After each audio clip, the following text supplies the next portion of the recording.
We're gonna get Ansel there. I'm gonna be in that movie. We're gonna get him. Yeah? Yeah, I'm gonna be in that movie. Yeah, we're gonna have him come and. There's like a few roles they said that I could like have like little ones, and that's what I'd want.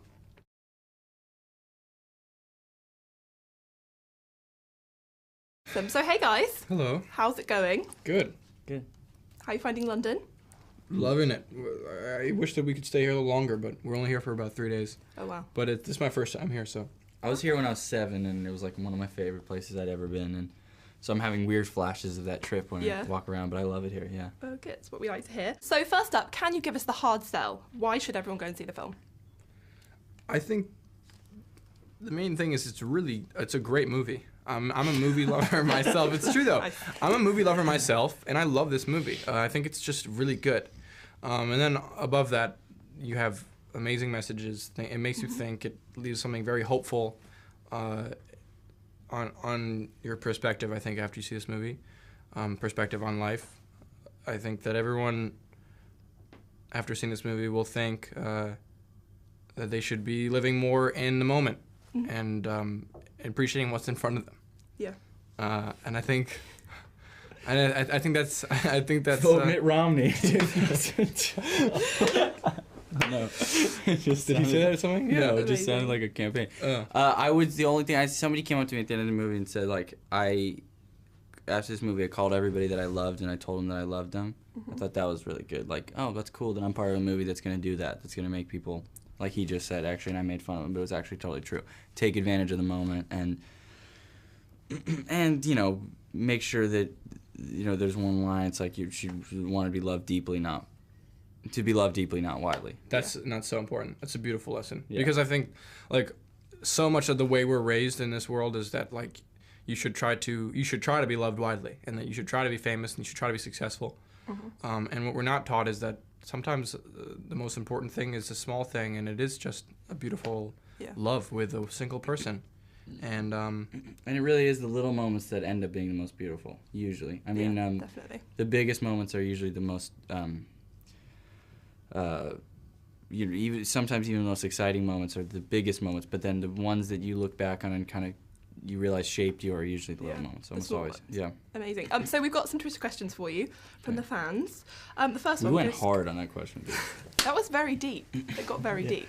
This is also another deep one. What was the hardest scene for you guys to film? For me, the one that had a lot of pressure on me, just because anytime when you're an actor and you know that you have a very emotional scene ahead of you that you have to deliver emotionally, there's pressure there, and you really have to not think about the pressure because that can mess you up on the day. The day is what we call, when we're going to be shooting the scene. For me, that was the gas station scene because I knew that I had to really deliver emotionally and be it has to be the most distraught and also like damaged and his guard is down moment in Gus's life. So I had to I haven't been that, like, my guard hasn't been that down in my life since I was like a kid, maybe 4 or 5 years old. So to let myself become that emotional was very scary, but difficult, and that was important that I let that happen. That was a very difficult scene. Yeah. Were there any tears kind of watching the film back? Totally. Yeah? Yeah, plenty of tears. Any particular scenes that kind of made you well up? The first time I well up, I think, is when Gus and Hazel are in Amsterdam and they're in the room with the mother, and Gus looks at her and she comes out in the blue dress and he says, "Wow, like, you're so beautiful."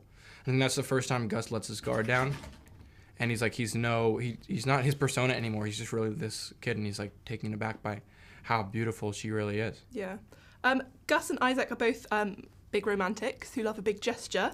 What's the most romantic thing you've ever done in real life? I've written songs about girls and recorded it the first time I ever did that was when I was in 6th grade, and I think I scared the girl. It was just too intense. Yeah. That's like the girl's ultimate dream, having a yeah, song but she was 11. She was 11. Have you tried it since on girls? Yeah. He did it for me. I did it for Ansel. Yeah. Hashtag Ansel. Yeah. It was, yeah.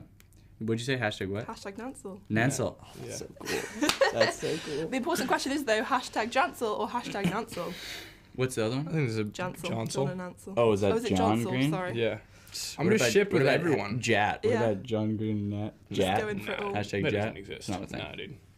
On a scale of 1 to Green with Envy, how jealous are you that Nat gets to work on another John Green adaptation? We're gonna get Ansel there. I'm gonna Even if be he's in that busy, We're movie. gonna get him. Yeah? Yeah, I'm gonna be in that movie. Yeah, we're gonna have him come and. There's like a few roles that said that I could like have like little ones, and that's what I'd want. That'd be fun. You know, It'd be this so is fun. Nat's movie. You know what I mean? Like this is Nat's time to shine. Make No, it dude, we happen. gotta get you. We're gonna have him actually be one of those extras that's in every single scene. Oh, But he's just yeah. kind of giving. In the He's background. spiking the camera once in a while and just saying, "This is a movie," and I'm working it. You know what I mean? And like, Yeah. look at me, like just one of those things once in a while, just spiking the camera. I like that. If you could prescribe one book or song to help us get over The Fault in Our Stars, what would it be? I like that word prescribe. Like it's like giving emotional. someone. That's cool. A song. Is But I like some the first time Coldplay. you've heard that word? No, but put in this like prescribe like instead like of a to, medication. yeah, It's it's kinda like a cool. song. Yeah. I would say. Wait, so they've already read the book and seen the movie, and they're they've just cried, trying to recover. They're feeling emotionally vulnerable. What would you give them to kind of get over it? I can't say that because all my favorite things are sad things. But I think sad. I think you should keep indulging until like you've let it all out. So maybe like "Fix You" or something by Coldplay. I like that. Nice. And just to finish off, can you give us your best ugly cry face?